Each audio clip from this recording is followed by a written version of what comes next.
umat Islam. Enggak. Salahkan yang melakukan penekanan dan perampas hak anak manusia. Mereka merampas. Andai saja tak ada penjajahan, kita bisa bersaing dengan Amerika. Negara Indonesia SDM-nya unggul-unggul kok. Orang Indonesia alamnya luar biasa kok. Malah orang luar negeri yang masuk ke Nusantara ini mengambil barang yang ada di Indonesia kok. Bukti bahwa Indonesia berpotensi. Andai saja kita start dengan Amerika sejak awal tak ada penjajahan, saya yakin Indonesia jauh lebih unggul daripada Amerika itu sendiri. Tapi kan selama ini kita dikekang. Iya kan? Dikekang, dikebiri, dirampas, dirampok, diteror selama 350 tahun lamanya. Itu fakta, itu real. Andai saja penjajahan di atas bumi ini dihapuskan, Indonesia juga hanya dengan modal tahu tempe bisa bersaing dengan orang-orang barat. Toh ilmunya dari Islam juga kok. Itu fakta, itu real. Jadi jangan sombong. Jangan sombong. Anda mengatakan Indonesia terbelakang. No. Indonesia itu ada orang-orang cerdas. Hanya ruang yang telat datang karena kita pernah dijajah oleh negara yang beragama aliteng selama 350 tahun. Waktu yang bukan singkat, tapi waktu yang begitu lama. Demikian. Izin Gerunda, boleh saya bertanya Gerunda Bang Suma? Boleh ya? Boleh, saudara. Boleh. Iya. Dibagi 14 berapa? Iya. Begini, ini dulu Bang, siapa nih? 4,3. Waduh. Udah 4 saja dah, 4 hari. Dalam 15 Host menit. di mute host. Selama 16. Dalam 15 Host menit. di mute host. Selama 16 tahun mendengar Kerja host.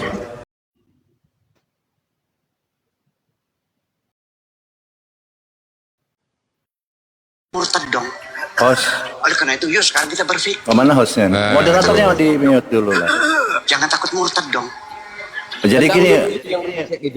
Iya, di mute gitu lah. Ya lanjut. Aku nanya dulu ya, bentar ya. Aku nanya dulu sebentar ya. Izin Mundal Boy, aku nanya sama Gurunda ya. Aku nanya sama Gurunda sebentar ya. Izin ya Mundal Boy. Aku nanya ya sama Gurunda ya. Tunggu dulu. Kita ini dulu, Pak.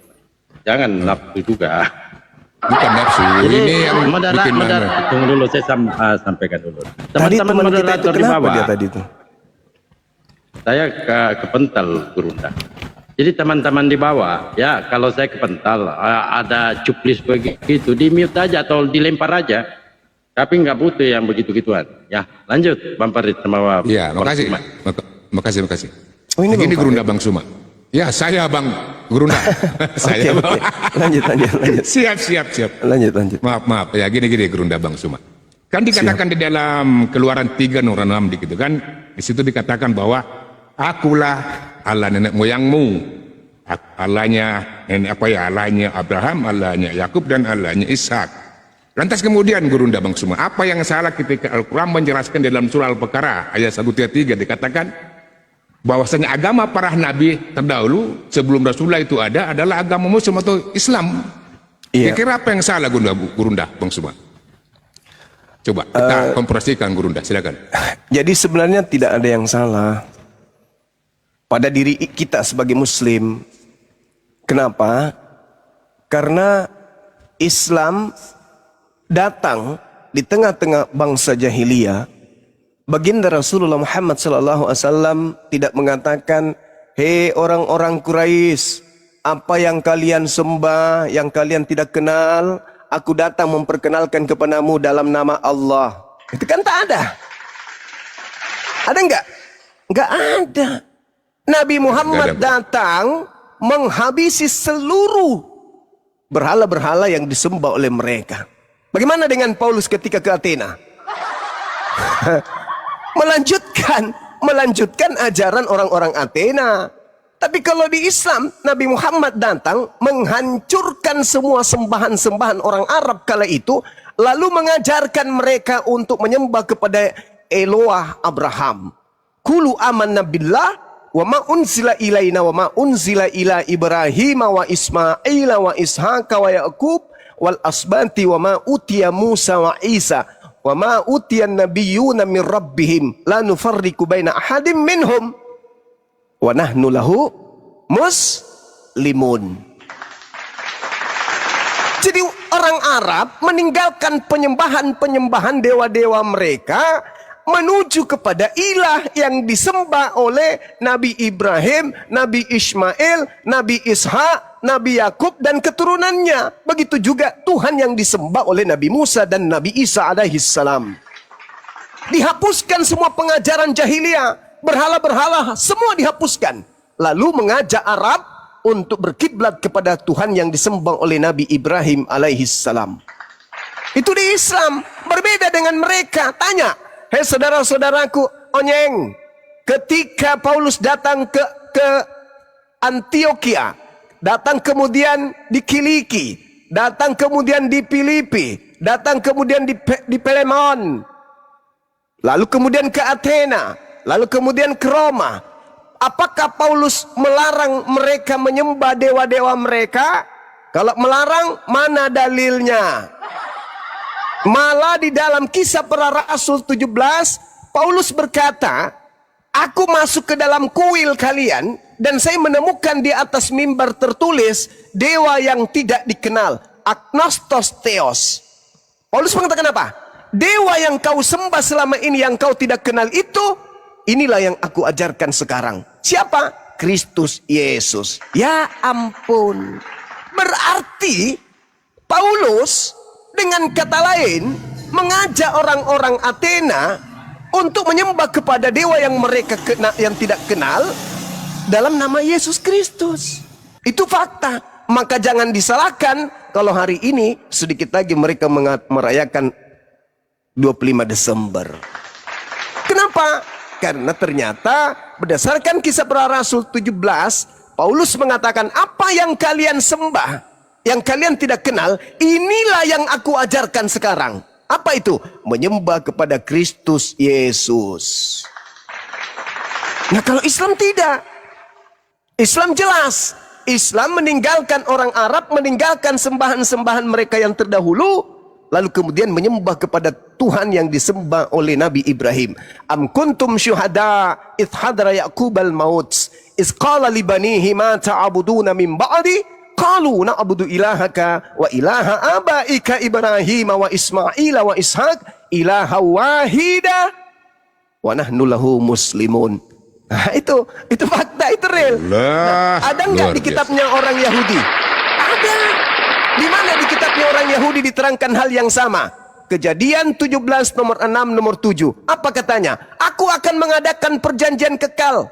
Dengan siapa? Dengan engkau wahai Abraham. Siapa lagi? Dengan anak-anakmu. Siapa lagi? Keturunan anak-anakmu. Siapa lagi? Secara turun-temurun. Bahwa mereka akan menyembah aku. Aku akan menjadi Tuhannya sampai selama-lamanya. Ilaha wahida wa nahnu lahu muslimun. Jadi apa yang disembah umat Islam adalah apa yang disembah oleh Nabi Ibrahim dan keturunannya. Itu fakta, itu real. Demikian Bang, silakan. Masya Allah, luar biasa Gurunda Bang Suma. Ya, lanjut. Itu ada Bang Junaidi. Bang Junaidi dari Kristen atau dari mana Bang? Bang Junaidi, speak up di mic. Oke, ada yang mau disampaikan ke Bang Juma, silahkan. Ini Bang Juma ini kan sebelumnya Anda berdiskusi santai ya, jangan ini ya. Bang Juma ini memang orangnya cerdas, cermat gitu, bijaksana, bijak sini, bijak situ gitu. Tetapi kalau kadang-kadang injak sana, injak sini, injak situ kalau ototnya botol gitu ya, atau menghujat. Silahkan Bang Juma dengan Bang Junaidi. Silahkan Bang Junaidi diawali dulu, silahkan. Ya, selamat pagi Bang Juma. Pagi. Selamat pagi Bang Dalbo dan semuanya. Malam. Pagi bang. Lanjut bang. Silakan bang. Diskusi bang. Ya. Ya, saya senang mendengar Bang Juma ini kalau menyampaikan tausiahnya lah kan di situ, dikomal-komal kan di situ.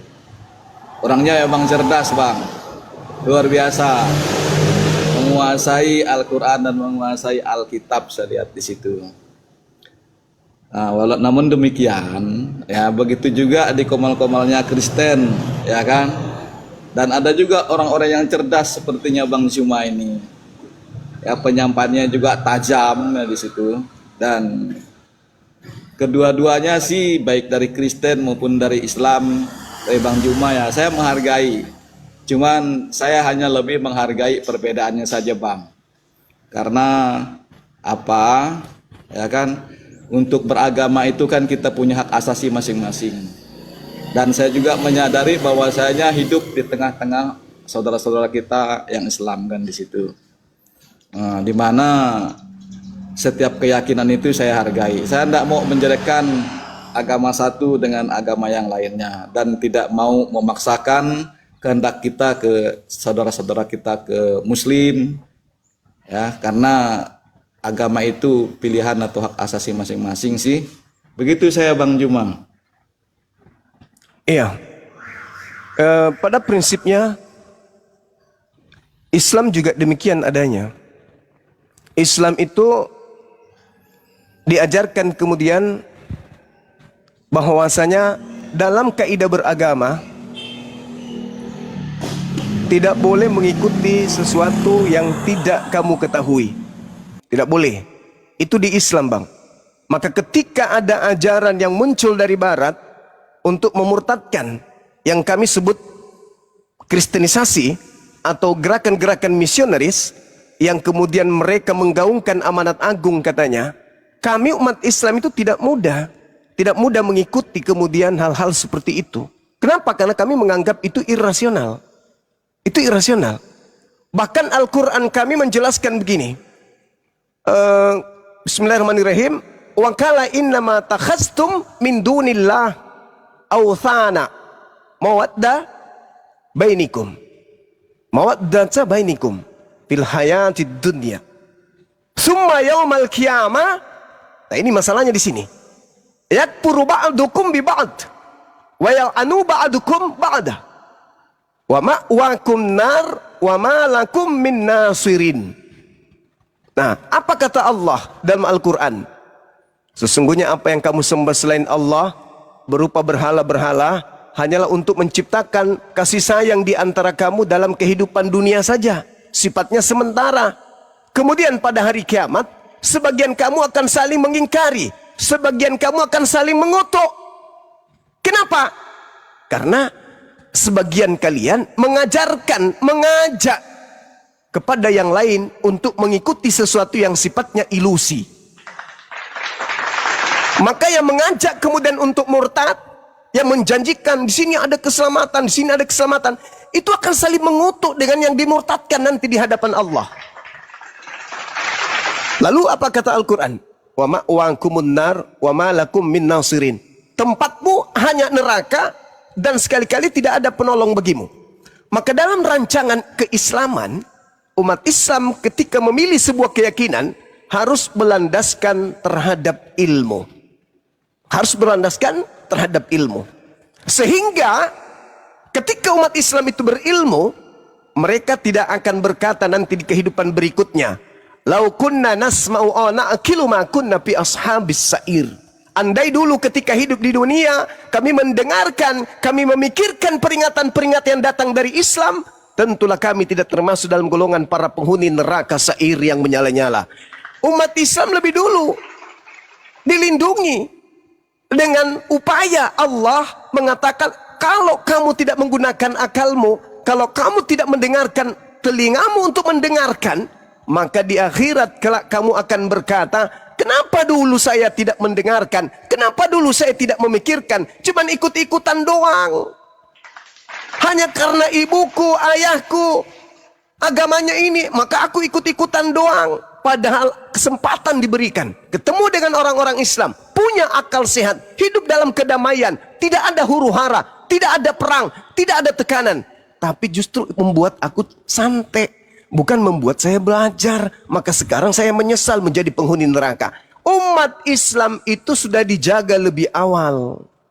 Umat Islam itu dijaga lebih awal dengan Al-Quran memberikan pengajaran kemudian. Makanya dalam Al-Quran dikatakan, Kitabu anzalnahu ilaika mubarakul liyadabbaru ayatihi waliyazakkara ulul albab. Al-Quran ini kitab yang Allah turunkan kepadamu wahai Nabi Muhammad yang penuh dengan berkah agar supaya manusia menghayati ayat-ayat yang ada di dalamnya dan orang-orang yang berakal sehat mendapatkan ilmu mutiara. Oh, Allah. Itu fakta dalam Al-Quran. Itu fakta dalam Islam. Makanya setiap gerakan yang sentuhannya adalah sentuhan Islam pasti berdalil. Pasti berdasarkan ilmu. Makanya di Islam itu syarat dengan keilmuan. Islam berdiri di atas ilmu, bukan di atas doktrin dan dogma. Sekali lagi saya katakan, kitabun anzalnahu ilaika mubarakul liyadabbaru ayatihi waliyatazakkaru wa ulul albab. Ulul albab. Untuk mendapatkan pelajaran orang-orang yang berakal sehat. Ya, jadi Al-Quran itu hanya sinkron dengan orang yang berakal sehat. Tapi kalau di agama saudara, mohon maaf sekali lagi, justru mematikan akal sehat. Tidak bisa kita gunakan akal sehat ketika menelaah Kristen. Tidak bisa, nggak bisa nyambung. Karena yang satu kemudian irasional, sementara manusia kodratnya adalah manusia rasio. Memiliki apa rasio itu? Keseimbangan. Ketika ada sesuatu yang tidak seimbang, maka manusia akan menolak itu. Contoh, ketika dikatakan bara api itu dingin, rasio manusia mengatakan tidak, bara api itu panas. Islam mengatakan bara api itu panas, tapi kalau di agama Anda, bara api itu dingin. Itulah perbedaannya antara Anda dengan agama saya. Silakan. Ya, jadi saya memang melihat memang sangat signifikan perbedaannya di antara kita, Bang Juma, ya. Nah, saya terpanggil di dalam pelayanan ini, Bang Juma, ya. Karena di gereja-gereja itu kan dulunya saya membentuk suatu wadah yang namanya Kociba, Bang Juma. Kociba itu komunitas ciptaan baru yang saya ambil dasarnya dari 2 Korintus 5 ayat 17. Di situ menyatakan bahwa jadi siapa yang ada di dalam Kristus, ia adalah ciptaan baru. Yang lama sudah berlalu, sesungguhnya yang baru sudah datang. Kan di situ. Jadi, ya, sejauh saya terjun di dalam pelayanan ini untuk membina saudara-saudara kita yang dari Islam masuk ke Kristen, ya. Nah, saya tidak ada melihat ada kristenisasi di situ, Bang Juma, ya. Nah, di situ. Nah, itu hanya mungkin interpretasi dari saudara-saudara kita Muslim. Nah, di situ. Dan saya menyadari bahwa, ya, saudara-saudara kita ini, ya, masuk dari Islam ke Kristen ini kan. Nah, memang tidak semua sepenuhnya itu mengetahui tentang kekristenan. Nah, ada bisa beberapa tidak sampai 50% lah yang betul-betul, ya, dari Islam ke Kristen itu yang benar-benar menerima Yesus sebagai Tuhan dan Juru Selamat pribadinya. Nah, adapun sisanya itu biasanya terjadi karena perkawinan. Nah, karena itulah, ya, saya terbebani untuk memberikan penjelasan kepada mereka siapa itu Yesus yang sebenarnya, sehingga mereka harus tahu pasti. Jadi, ya, walaupun mereka masuk Kristen itu karena pernikahan, nah, bagaimana saya mengubah pemikiran-pemikiran mereka itu, ya kan, supaya mengikuti Yesus itu jangan karena pernikahan lagi, jangan karena suami atau karena istri. Nah, di situ. Jadi kita betul-betul memberi pembinaan yang sebenar-benarnya kepada mereka supaya mereka paham dengan kitab suci, ya, yang apa yang kita berikan kepada mereka. Makanya kita ada pertemuan-pertemuan di situ secara rutin di situ, ya, seminggu sekali kan di situ. Nah, itu beban pelayanan saya di situ, Bang Juma. Nah, itu. Kalaupun, ya, masalah mutiara itu, Bang Juma, ya, saya menyadari, ya kan, kalau kitab perjanjian lama dan kitab perjanjian baru itu sangat erat hubungannya, Bang Juma, kan di situ saya melihat, ya kan, karena apa, ya kan. Nah, perjanjian lama itu menjadi dasar perjanjian baru, saya lihat, Bang Juma, ya, di mana di dalam perjanjian lama itu, ya, itulah tentang penciptaan, tentang sejarah bangsa Israel, tentang hukum Taurat, dan tentang nubuatan-nubuatan para nabi. Nah, di situ dia. Dan semua itu untuk mempersiapkan kedatangan Yesus Kristus di situ, ya, di dalam perjanjian lama tersebut. Nah, justru nubuatan-nubuatan itu, Bang Juma, ya, digenapi di dalam perjanjian baru. Nah, apa? ya yang digenapi di situ di dalam perjanjian lama yang mengenai Mesias akan lahir, Mesias akan menderita, dan Mesias akan membawa keselamatan di situ. Makanya Yesus berkata, aku datang bukan untuk meniadakan hukum Taurat, melainkan untuk menggenapinya. Nah, di situ. Jadi perjanjian lama itu menekankan hukum. Perjanjian baru itu menekankan kasih karunia di situ, Bang Juma. Jadi PL fokus pada hukum Taurat dan ketaatan lahiriah sebenarnya di situ, Bang Juma.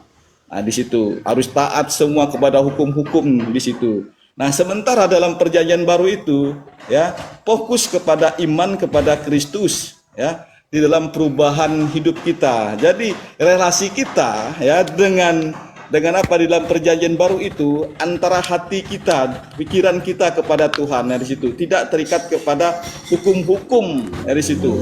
Nah, kita utamanya di situ hukum yang tertinggi itu kan yang dibawa oleh Yesus itu adalah kasih, Bang Juma. Nah, di situ. Itulah, Bang, ya. Jadi Yesus itu ya hukum yang utamakan itu kasih. Nah, di situ. Nah, ini adalah salah satu rencana keselamatan ya yang diberikan oleh Tuhan kepada kita. Nah, itu walaupun perjanjian lama itu Allah bekerja melalui bangsa Israel. Dalam perjanjian baru ya oke lah, udah oke. Kalau enggak panjang ya silakanlah. Saya tutup dulu ya, silakan. Iya. Ya, inilah yang saya katakan bahwa Kristen ini tidak memiliki mutiara, tidak memiliki ilmu. Karena Yesus memang melarang murid-muridnya untuk melemparkan kemudian mutiara itu kepada babi.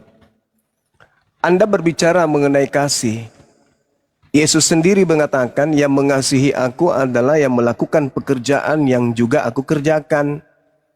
Apa yang Kristen kerjakan? Nggak ada. Itu yang pertama. Kemudian mungkin saudara harus lebih memperdalam lagi keilmuan saudara tentang Bible itu sendiri. Ketika Anda menjadikan 1 Korintus atau 2 Korintus Anda jadikan sebagai alat untuk memurtadkan orang, Anda lupa. Bukan Anda lupa, Anda nggak tahu mungkin.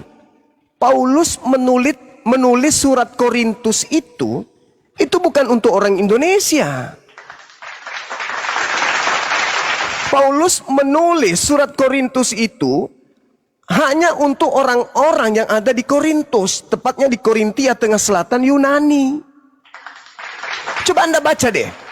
Dari Paulus yang oleh kehendak dewa Theos dipanggil menjadi apa itu? Utusan, pengutus atau utusan Kristus Yesus, dan dari Sostenes saudara kita kepada jemaat Theos yang ada di Korintus. Jadi jangan ya sekali lagi, kalau babi itu kan memang membabi buta babi itu ya. Dia nggak mau tahu apa itu, yang penting tak beraja dulu. Korintus itu surat Paulus untuk orang-orang yang ada di Korintia, tengah selatan Yunani, bukan untuk orang Indonesia. Datang ente memurtadkan orang Indonesia, harusnya Anda ke Yunani Selatan. Karena surat Korintus itu bukan diperuntukkan untuk seluruh manusia. Bukan. Nah, inilah kelemahan saudara-saudara Kristen, tokoh-tokoh Kristen dalam beragama. Sekali lagi, dikarenakan tak ada mutiara bagi kalian. Yesus melarang. Jadi Korintus itu, Bang, ditulis tahun 55 sampai tahun 57 Masehi, diperuntukkan untuk kelompok spesial, yaitu jemaat dewa-dewa yang ada di Korintus sana, bukan yang ada di Indonesia. Anda salah itu, Anda keliru. Coba Anda renungkan lagi. Anda susah kalau mau merenungkan juga karena tak ada ilmu soalnya. Jadi seperti itu. Sekali lagi, ketika Yesus datang, Anda katakan dia datang untuk menebus. Jikalau engkau mengasihi aku, maka engkau akan menuruti segala perintahku. Ini ucapan Yesus kepada siapa? Kepada murid-muridnya, bukan kepada Kristen. Apa perintahku? Jangan ke bangsa lain. Jangan kau berikan mutiara kepada anjing, kepada babi. Jangan kau lemparkan barang-barang kudus kepada anjing. Itu perintahku. Jikalau kamu mengasihi aku, jangan kau ajarkan ajaranku kepada orang Roma dan Yunani. Itu maksudnya. Jadi Anda salah kamar. Dan Yesus juga mengatakan dalam Yohanes 21 nomor 17, Wahai Simon, anak Yohanes, jika engkau mengasihi aku, gembalakanlah domba-dombaku. Siapa dombaku? Bani Israel. Bukan Yunani, bukan Romawi, apalagi orang Indonesia. Begitu saudara. Jadi ada yang harus diperbaiki di kalian ini. Saya tahu kalian hanya terlanjur jadi Kristen. Tapi kalau Anda ingin selamat, coba diulang lagi dari nol. Diulang dari nol. Yesus turun ke bumi untuk siapa? Apa tujuannya turun ke bumi? Berdasarkan pengetahuan orang Yahudi dan berdasarkan pengetahuan Yesus sendiri. Jangan berdasarkan pengetahuan bapak-bapak gereja mula-mula.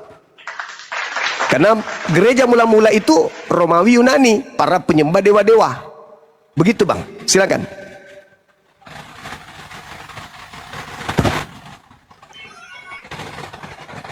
Silakan Bang Junadi. Ya Bang, ya. Ya. Sejauh pemahaman saya Bang, ya kan. Sebenarnya Yesus itu diutus bukan hanya untuk bangsa tertentu saja, di situ. Ya. Bahkan pemahaman saya itu Yesus itu diutus untuk segala bangsa, untuk semua bangsa yang terdapat di dalam Matius 28 di situ Bang. Nah di situ. Makanya saya membaca Alkitab juga enggak sepotong-sepotong atau enggak hanya surat-suratnya hanya surat-surat tertentu saja kan di situ, atau Injil-Injilnya Matius, Markus, Lukas dan Yohanes kan di situ. Nah itu. Nah pemahaman saya bahwa Yesus itu datang bukan hanya untuk bangsa Israel saja. Memang ada ayat yang mengatakan bahwa di dalam Matius 15:24 itu aku diutus hanya kepada domba-domba yang hilang dari bangsa Israel. Saya tahu di situ Bang, di situ. Nah itu. Tetapi Bang, ya kan, di dalam perumpamaan Samaria itu juga ya, di situ di dalam ketika dalam Matius 8 ayat 10 mengenai perwira Romawi dan perempuan Kanaan kan di situ. Nah itu, tetapi setelah kebangkitan, misi Yesus itu kan menjadi universal kan di situ. Seperti yang saya katakan di dalam Matius 28 ayat 19, ya pergilah jadikanlah semua bangsa muridku di situ. Juga terdapat di dalam Yohanes 3 ayat 13. Karena begitu besar kasih Allah akan dunia ini, sehingga yang mengaruniakan anak yang tunggal, supaya setiap orang di situ. Nah, kalau setiap orang atau semua orang ya, tidak ada sekat lagi Bang, tidak ada sekat lagi, tidak ada antara orang Yunani dan orang Yahudi, tidak ada lagi hanya bangsa-bangsa tertentu. Nah, kalau semua orang ini Bang, berarti kan menyeluruh di sini Bang, semua kan di situ. Ya, setiap orang kan di situ, baik dia bangsa apapun, baik dia suku apapun, di situ dia Bang. Nah, di situ. Nah, kalaupun ya kan, apa yang dikerjakan orang Kristen Bang, kan di situ, yang seperti Abang katakan tadi, ya Kak, saya melihat di sini Bang, ya kan, karena keselamatan itu kan adalah anugerah Allah di sini Bang, ya, yang juga terdapat dalam Efesus di situ, sebab karena kasih karunia kamu diselamatkan oleh iman di situ Bang, menekankan iman kita supaya ya percaya kepada Yesus Kristus, karena tidak ada jalan lain lagi Bang selain hanya Yesus Kristus yang terdapat di dalam Yohanes 14 ayat 6 kan di situ. Ya, di situ dia mengatakan akulah jalan dan kebenaran dan hidup. Nah, tidak ada seorang pun yang sampai kepada Bapa tanpa melalui aku. Ini juga merujuk kepada orang lagi Bang kan di situ. Tidak ada sekat-sekat lagi Bang di situ. Ya, karena keselamatan ini kan bagaimana kita bisa pribadi kita Bang, kan di situ dia. Bagaimana hubungan kita dengan Yesus? Pertama dengan percaya, dengan iman kita kepada Yesus Kristus sebagai Tuhan dan Juru Selamat kita. Nah itu, kita bertobat, berbalik dari segala dosa-dosa kita dan menerima Yesus dalam hidup kita Bang, kan di situ sesuai dengan Yohanes 3 ayat 16 tadi. Lalu juga sesuai dengan ya Roma 10 ayat 9 mengaku Yesus adalah Tuhan di situ Bang. Nah itu. Jadi perbuatan baik bukan untuk mendapatkan keselamatan bagi kita Bang, tetapi karena sudah diselamatkan, makanya iman tanpa perbuatan adalah mati kan di situ. Nah, ini adalah bukti perbuatan baik, adalah bukti iman yang hidup Bang. bukan alat menebus dosa saja, bukan menebus dosa bukan menebus dosa dalam perbuatan baik kita. Kita berbuat baik itu karena sudah mendapatkan satu anugerah kan di situ. Makanya hidup dalam ketaatan dan pertumbuhan rohani kita, Bang, hidup menurut ajaran Kristus, mengasihi sesama, menjauhi dosa dan bertumbuh dalam iman. Nah, dalam Yohanes 14:15, jikalau kamu mengasihi aku, kamu akan menuruti perintahku.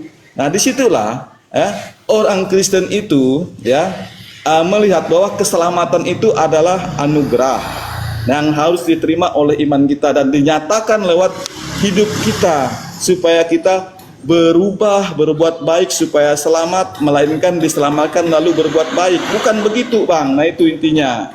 Keselamatan itu karena iman kita kepada Yesus Kristus, Bang. Nah, itu.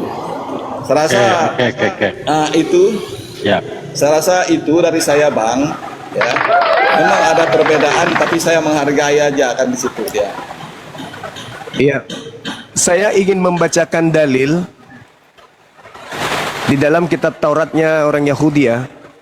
Musa memanggil seluruh orang Israel berkumpul dan berkata kepada mereka, dengarlah hai orang Israel, ketetapan dan peraturan yang pada hari ini kuperdengarkan kepadamu, supaya kamu mempelajarinya, supaya kamu melakukannya dengan setia. Tuhan Elohim kita telah mengikat perjanjian dengan kita di Horeb. Bukan dengan nenek moyang kita Tuhan mengikat perjanjian itu, tetapi dengan kita yang ada di sini, yang hidup pada hari ini, kita semua yang masih hidup. Apa itu? Taurat. Taurat diberikan kepada kita. Dengarlah hai orang Israel. Pertanyaan saya kepada saudara, saya tambahkan satu dalil. Ulangan 33. Inilah Israel berbicara seluruh bangsa, maksudnya adalah Bani Israel dari 12 suku bangsa itu. Jadi tidak ada kemudian inilah pergilah ke seluruh bangsa. Bangsa yang dimaksud 12 suku bangsa. Makanya Yesus mengatakan, aku diutus hanya kepada domba yang sesat dari umat Israel. Yesus berpesan kepada ke-12 muridnya agar jangan ke bangsa lain, tapi pergilah kepada domba-domba yang sesat dari umat Israel. Jadi seluruh bangsa yang dimaksud di situ adalah Bani Israel, 12 suku bangsa, bukan kepada kita. Makanya tadi tidak ada jawaban, teman-teman. Ketika dia menjadikan surat Korintus untuk memurtadkan orang, saya katakan bahwa Korintus itu adalah surat Paulus untuk orang-orang yang ada di selatan Yunani, bukan untuk yang ada di Indonesia. Nggak ada bantahan. Jadi sekali lagi saya katakan, Saudara Junaidi hanya doktrin, hanya dogma, mengklaim ucapan-ucapan Yesus sebagai ucapan kepada orang Kristen, padahal tidak. Itu ucapan Yesus tidak diberikan kepada anjing dan babi. Jadi ketika Yesus mengatakan, barang siapa yang percaya kepadaku, seperti misalnya yang saya terangkan 17, gembalakanlah domba-dombaku. Domba-domba yang dimaksud di sana adalah Bani Israel. Kemudian ketika dikatakan dalam Yohanes 14:15, jikalau kamu mengasihi aku, kamu akan menuruti segala perintahku. Kamu di situ bukan anjing, kamu di situ bukan babi, kamu di situ adalah domba Israel. Tolong Saudara Junaidi pakai akal, pakai otak. Anda masih ada kesempatan untuk waras, jangan gila permanen. Demikian.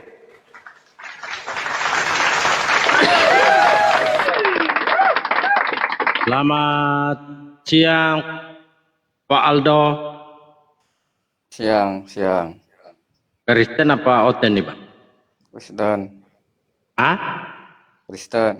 Cite? Apa itu cite, Bang? Silakan, mungkin ada yang ingin mau ditanggapi dari narasi Bang Suma. Silakan. Bukankah aku dan Bapak adalah satu? Silakan disampaikan, Bang. Dari mana aku dan Bapak itu beda? Jelas-jelas satu. Bapak itu pencipta, Yesus manusia. Satu. Bapak itu sumber. Ya, sumber. Alam semesta ini sumbernya apa?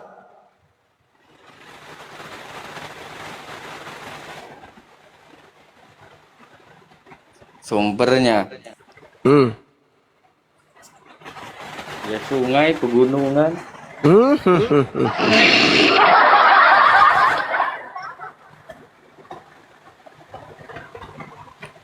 Segala sesuatu di luar Tuhan itu bukan Tuhan. Mau dia anaknya ke, tantenya, pamannya, sepupunya. Di luar Tuhan itu bukan Tuhan. Yesus itu manusia. Di ufuk yang berbeda, Bapa itu bukan manusia. Dia adalah Khalik, pencipta. Jadi Yesus dan Bapa itu beda. Tapi satu misi. Apa itu? Mengajarkan Bani Israel agar kembali menyembah kepada Tuhannya Nabi Musa alaihissalam. Misinya itu. Tapi dalam hakikat, Yesus mengatakan aku dan Bapa adalah dua. Di mana Yesus katakan itu? Yohanes 8:29, Yohanes 8 nomor 17-18. Aku dan Bapa adalah dua.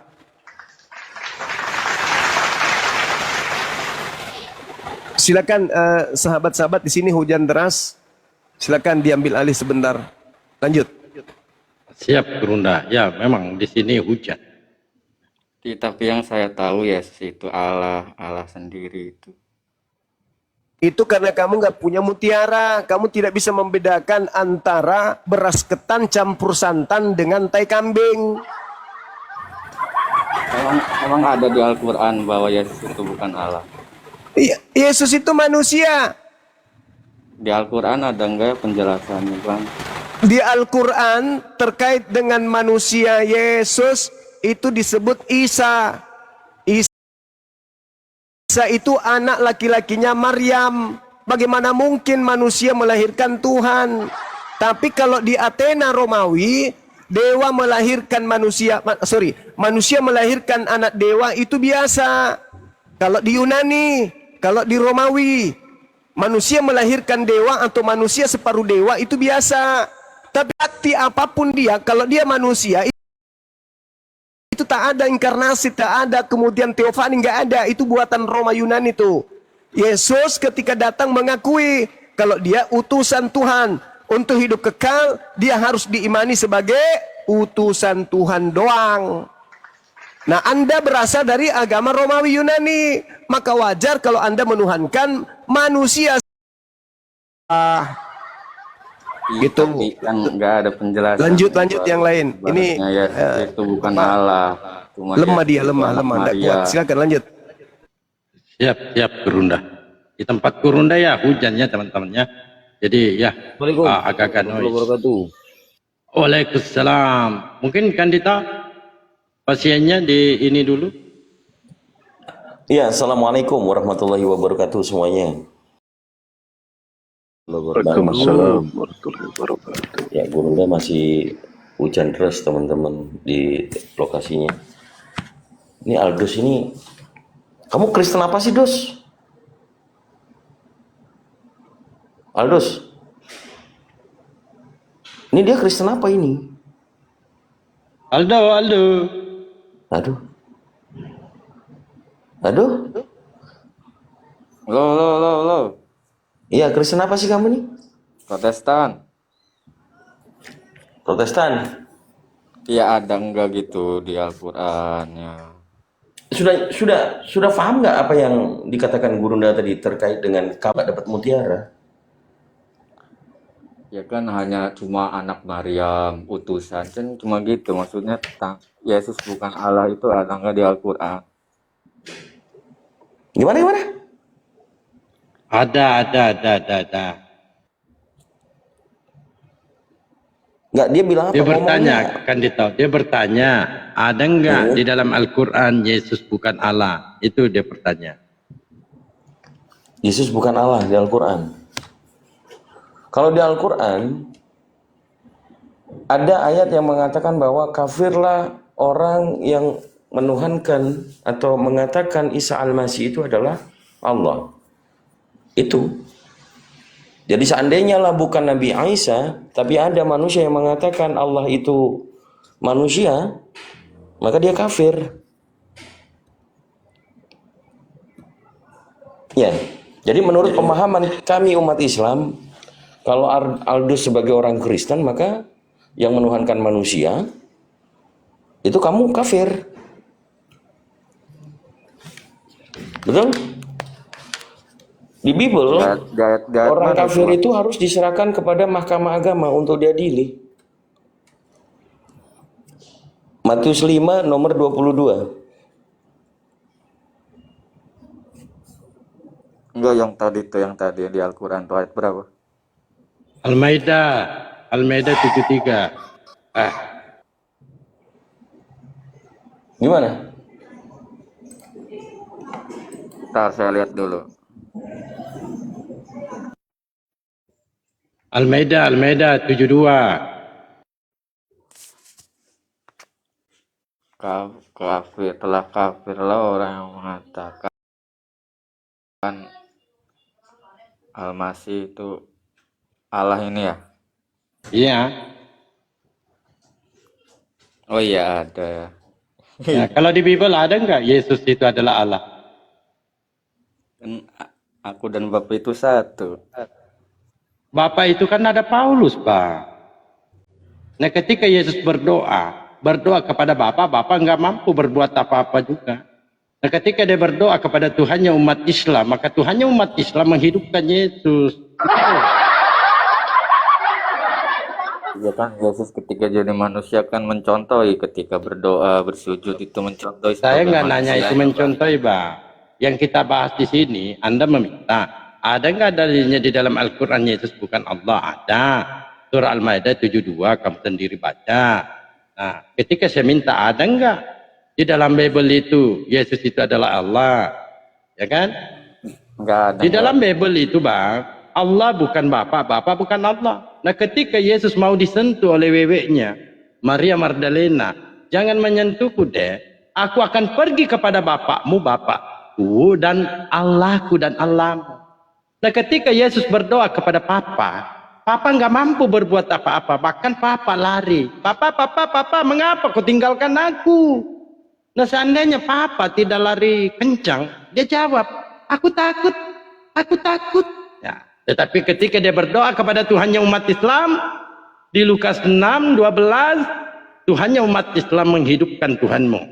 KPR 232, Yesus inilah yang dihidupkan oleh Tuhannya umat Islam. Siapa? Allah Subhanahu wa Ta'ala. Nah, silakan. Lanjut. Ya kan ketika disalib kan dia kesakitan, Bang. Hah? Ya, kesakitan justru di situ. Kau berpikir, bagaimana mungkin Tuhan dipaku-paku lalu dia nangis, kesakitan. Mana sih? Pakai pikiranmu di situ. Kau berpikir dulu, kuncikan akalmu sejenak saja. Minimal 1 menit. Coba, pakai akalmu coba. Iya itu kan menebus umat manusia itu di atas salib. Terserah dia mau nembus BPKB motor saya, nggak ada urusan. Coba berpikir 1 menit aja. Iya, Kau berpikir dia rela coba. disalib itu kan, dia rela disalib gitu kan. Maksudnya, Bagaimana dia rela disalib? Dia sembunyi loh, dia nangis loh. Bapak, selamatkan aku Bapak. Dia berdoa kepada Tuhannya untuk meminta keselamatan atau diselamatkan dari kematian.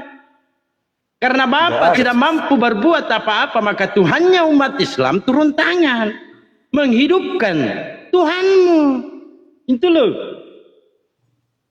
tapi ketika Yesus itu mati itu siapa sih yang mematikannya? Mematikan Yesus ini adalah Hansip Romawi. Yang nyabut nyawa Yesusnya itu. Ya, Hansip Romawi. Gimana sih? Ketika Hansip Romawi menombaknya belum berhasil, maka dia racunlah Yesus. Ya, diracun. Baru dia metong. Papa, semua sudah selesai. Bang, gua baca Yohanes 19:29 sampai 30. Kau baca coba itu. Abang ini nggak pernah baca Bible ya? Tapi kalau itu kan bangkit itu pembangkitan itu. Ada hari Ia bangkit karena Tuhannya umat Islam maha kasih. Bismillahirrahmanirrahim. Dengan nama Allah yang maha pengasih lagi maha penyayang. Saking maha kasihnya Tuhannya umat Islam sehingga menghidupkan Tuhannya Kristen walaupun sudah diacak-acak. Ya toh? katanya Nggak disalib, nggak dibunuh. Ini katanya nyelamatin. Gimana sih? Kalau Nabi Isa alaihissalam tidak disalib. Kalau Nabi Isa alaihissalam, kalau Yesus Tuhanmu yang dari Yunani itu dibantai. Dibantai dia. Bukan dibantai, emang dianya rela gitu. Emang skenario. Bukan rela. Kalau dia rela, Paman.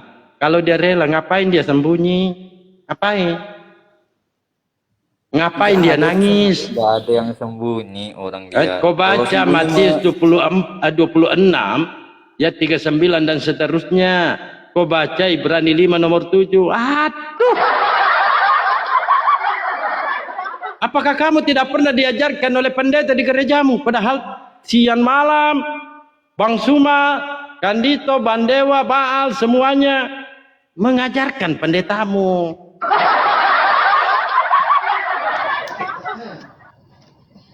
Makanya di gereja jangan salto-salto. Baca Bible. nggak ada yang salto-salto, nggak ada. Coba dengan saya Pak Dalbo. Oh iya, silakan. Kembali nih. Baik. Pak Aldos, pikiran itu kan ibarat yang namanya parasut ya. Pikiran Pak Aldos ini ibarat parasut. Itu harus dibuka dulu, baru bisa dikembangkan Pak. Kami umat Muslim di sini mengajak yang namanya Bapak itu pintar Pak. Mengajak Bapak itu pintar. Tapi tadi berdasarkan pemaparan dari Bang Juma dan rekan-rekan yang ada di sini semua, yang konon katanya orang-orang Kristen itu pintar, saya mengakui Pak. Bahkan saya secara jujur mengakui antara orang Islam dengan orang Kristen lebih pintar mana? Saya akui lebih pintar orang Kristen Pak. Kenapa? Saking pintarnya Tuhan saja mereka ciptakan Pak. Ada tidak di dalam Islam Tuhan itu diciptakan? Tidak ada Pak. Itulah kelebihan dari orang Kristen. Nah kembali tadi ke ayat yang tadi Pak, yang Bapak mengatakan aku dan Bapak adalah satu. Pertanyaannya itu satu apa Pak? Aku dan Bapak adalah satu. Satu pribadi. Tidak Satu pribadi. dipisahkan. Baik, siap. Tidak bisa dipisahkan. Saya sepakat ya. Kayak kue, ibaratnya kayak kue lapis itu. Waduh, Tuhan disamakan sama kue, Bang. Gimana ceritanya ini? Berdempet 3 itu jadi Oh, gancet gitu ya. Baik, Bang. iya, jadi Nah, satu. sekarang Bang, ayat itu mengatakan aku dan Bapak adalah satu. Itu ternyata tidak ada di situ dikatakan satu pribadi, Bang. Silakan Abang baca ayat selanjutnya. Mungkin tahun 2026 nanti terjadi revisi, bisa terjadi seperti itu. Nah, sekarang ayat bantahannya itu, Bang. Coba saya pengen bertanya ke Abang. Di dalam Wahyu 3 nomor 5, di situ Yesus mengatakan di hadapan Bapa. Saya bertanya ke Abang, ketika Yesus mengatakan di hadapan Bapa, artinya satu atau dua, Bang? Saling berhadapan nih. Abang baca dulu, Wahyu 3 nomor 5. Tadi bukankah kita sudah sepakat? Ya harusnya sih 2. Nah, memang dua Bang, harusnya Bang, ya. Saya mengajak Abang ini supaya pintar, supaya berpikir. Sebagaimana yang tadi saya katakan, pikiran Abang itu ibarat parasut, masih kusut. Maka dari itu kembangkan dari sekarang Bang ya. Nah, ketika Abang mengatakan seharusnya dua, apakah mungkin itu dikatakan satu Bang? Sementara Yesus mengatakan di hadapan Bapa itu satu atau dua. Jangan katakan seharusnya Bang. Gunakan akal Abang di situ, logika Abang. Satu atau dua di situ? 2. Dua, baik. Berarti bantahan yang mengatakan aku dan Bapa adalah satu, itu gugur Bang ya. Nah sekarang Bang, di dalam Yohanes 5 nomor 26, di situ dikatakan Bapa punya hidup sendiri, Yesus punya hidup sendiri. Itu artinya dua atau satu Bang? 2. Dua. Di dalam Wahyu 22 nomor 1 sampai nomor 3, di situ dikatakan lagi, ada tahta Bapa, ada tahta Yesus. Itu satu atau dua? 2. Dua. Terpisah atau gancet itu menurut Abang? Jadi satu kayak kue lapis itu. Astagfirullahaladzim Bang. Itu tidak jadi satu Bang. Tetapi itu dikatakan dua. Aku dan Bapa adalah satu, dibantah di dalam Wahyu 3 nomor 5, di dalam Kisah Para Rasul 7:55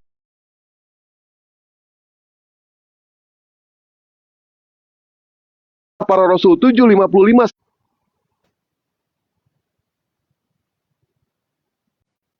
Wahyu 22 nomor 1 sampai nomor 3, di situ pun diulangi lagi, ada tahta Bapa, ada tahta Yesus. Artinya itu adalah dua entitas yang berbeda, tidak bisa yang namanya bersatu itu, Bang. Sebagaimana yang Abang katakan tadi. Ya, ternyata itu beda. Nah, itu ayat yang saya sajikan tadi, ternyata Abang bantah semuanya. Nah, terus pertanyaan saya, apakah ketika di dunia Yesus itu Bapa atau bukan, Bang? Bukan. Bukan. Artinya sama atau beda? Sama. Ah, gimana ini? Bukan kok dikatakan sama. Gimana sih otaknya Abang ini? Coba Bang. Berpikir lagi secara logika, Bang. Ya, berpikir lagi. Ketika Abang tadi mengatakan Yesus itu adalah bukan Bapa, itu artinya, Bang, itu beda, bukan sama. Nggak ada Di mana? mutiara. Oh, gitu, Bang. Siap. Karena gini Bang, memahami Tuhan orang Kristen itu nggak semudah agama Islam gitu Tuhannya. Harus gitu, sulit gitu memahaminya. Betul, Tuhan itu memang sulit harus sulit, Bang. dipahami. Iya, saya sepakat. Karena Abang berusaha untuk mencocokkan dan berusaha untuk memaksakan Yesus Tuhan. Andaikan Abang mengakui Yesus itu adalah utusan, Bang. Utusan. Itu sangat mudah, Bang. Tidak mungkin yang namanya Tuhan alam semesta menurunkan satu tuntunan kepada umatnya, yang umatnya itu bikin bingung. Yang bikin umatnya itu mempersulit. Tidak mungkin, Bang. Karena kita tahu berapa banyak ayat-ayat di dalam Bible yang mengatakan Yesus itu adalah utusan. Bukan Tuhan, Bang. Bukan. Bagaimanapun Abang mencari celah, menuhankan Yesus menggunakan dalil itu akan dibantah dengan dalil juga. Mana yang harus Abang ikuti? Apakah dalil A? Apakah dalil B? Sementara dalil Yesus mengatakan Tuhan itu tidak ada sama sekali. Orang-orang Kristen itu sangat suka yang namanya ayat remang-remang. Tahu ayat remang-remang, Bang? Ayat remang-remang. Mereka nggak suka yang namanya yang jelas-jelas dalil itu dikatakan secara gamblang. Contoh, Yohanes 17 nomor 3.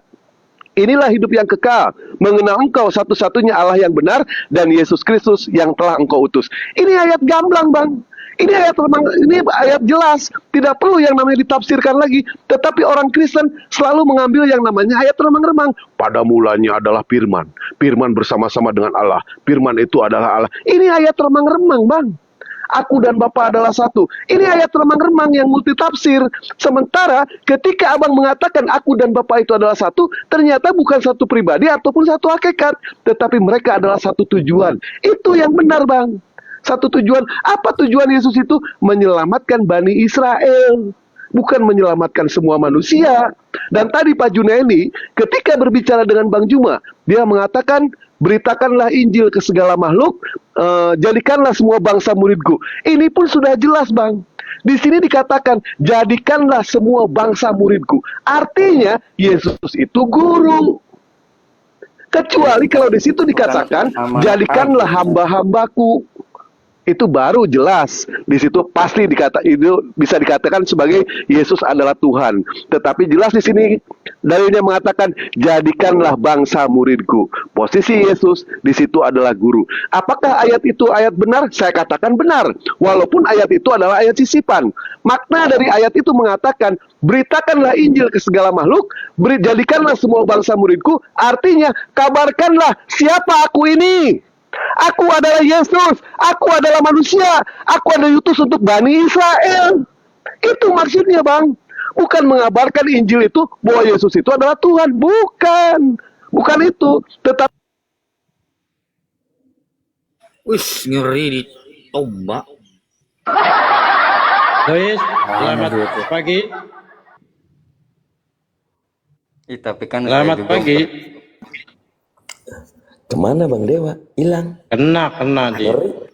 Hati-hati kan diculik. Ntar diculik Roh Kudus satu. Ya karena Oten gini kan, dah. Oten ini anti kejujuran. Betul nggak, Bang Aldo? saya juga kan Selamat percaya pagi, Yesus itu nabi. Yesus itu orang hebat, utusan juga, nabi, raja, Tuhan. Nah, waktu Yesus jadi orang hebat, dia jadi nabi, siapakah Tuhan? Yesus. Jadi Yesus nabi, Tuhan juga. Iya sekaligus dia. Wah, hebat ini. Maka Nah, ya hebat dia itu. Pas sekali Nabi, ya Tuhan juga. Ketika dia berdoa, nangis,